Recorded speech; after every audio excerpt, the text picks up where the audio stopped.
got into DJing, collecting vinyl. That's when it all started. Probably late 90s, started collecting vinyl, and it just went from there. Collect vinyl with Response and his brother for years.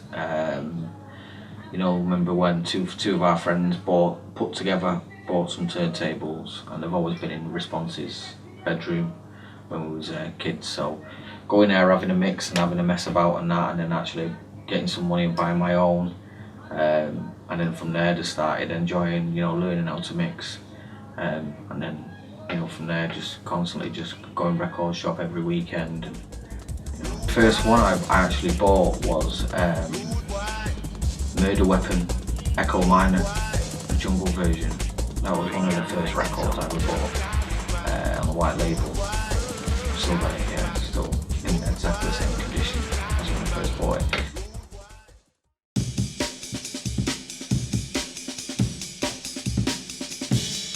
Jungle show every Friday, so every 2 weeks on Friday, 11 till 1 AM, ranging from stuff from the beginning of time, from jungle all the way up to stuff that's not out now, and all promos and dub plates and stuff like that. Different styles of jungle, but a lot of the tunes are trying to play as stuff like it's a bit, there's a lot of effort put into it. It's proper, like, meaningful, not just gimmicky sounding tunes.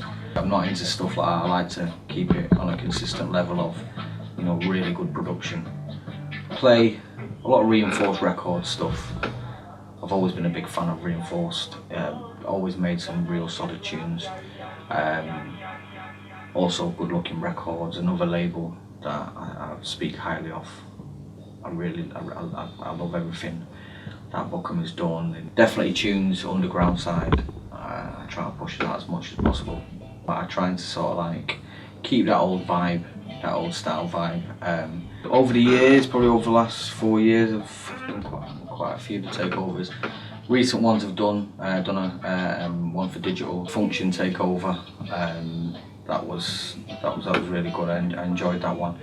A lot of tunes just from Function Records, as we know, owned by Digital. He makes tunes with Response recently, which a friend of mine. So it was nice to do a Function show. Now it's making a big comeback as well. T-Bone presents a Jungle Years album that's recently just been released. It's on a download, 70 tunes from 94 to 98. A lot of the old Tom and Jerry, Dexterous, DJ Stretch, T-Bone stuff, loads of stuff on there that was unreleased. Now it has been released. It's also kept a few off to do on a dub plate style, which is pressing on vinyl. It's only a limited press.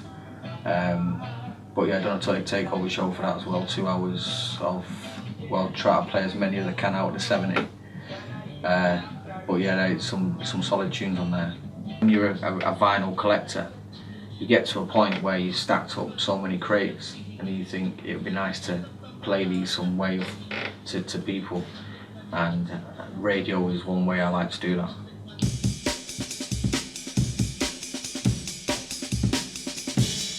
Pirate radio was probably one of the biggest influences, especially some of the guys around Manchester at the time.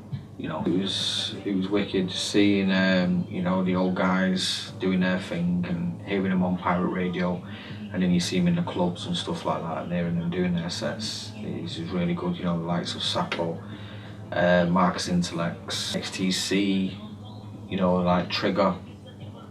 The vibe was strong then. It was really good. The era that all was going on, it was a different vibe outside in the streets of where we was growing up. That influenced how the sort of jungle that was played quite a lot on the stations, on the pirate radio stations and stuff. Buzz FM, probably one of my favourites. Yeah, Love Energy, the Front Line. They're all at the moments where there's always a similar type of vibe anyway. So you'll get from jungle, ragga, soul, different types of music on it as well. So it was good. But it definitely, you'll find a lot of the bigger DJs in Manchester that was on the jungle scene, most of them came from pirate radio or getting involved in some sort of way.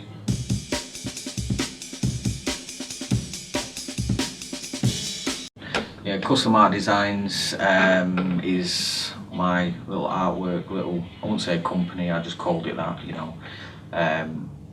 Been doing some digital art for about 2 years now.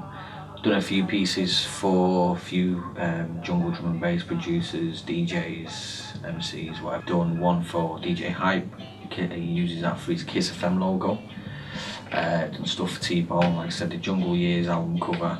I digitally drew that. Took about 16 hours. That's a piece that I'd probably say, you know, it's really a privilege to see that coming from, especially a guy like T-Bone releasing on these big labels, Reinforced and stuff.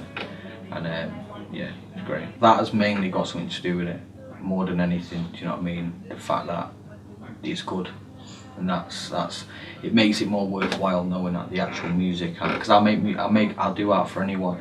I don't really have to be into the music. Whatever they want, I'll do for them. But I'm into what these guys were doing back in the day. And they're still into it now, so that's definitely why.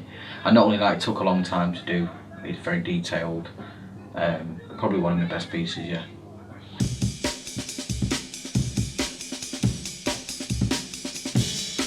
We were just messing about in the studio, as you do, and then it was through Ingredients Records, Clive, who is friends with James Jessup, who owns Horrific Recordings.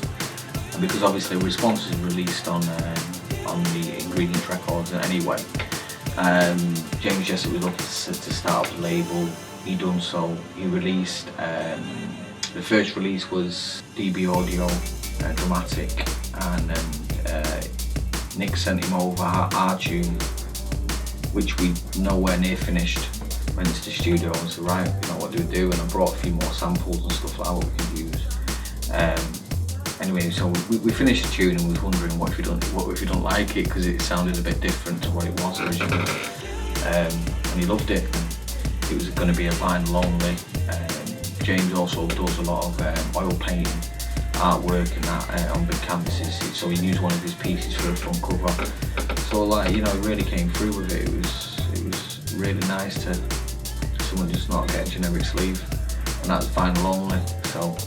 Yeah, and we've had there's another release that we've got, it's only digital now, on RIQ, Yard Rock Records, which is a cowboy dub EP, like electronic dub we're messing with. So it's 4 versions out, it's on the next one.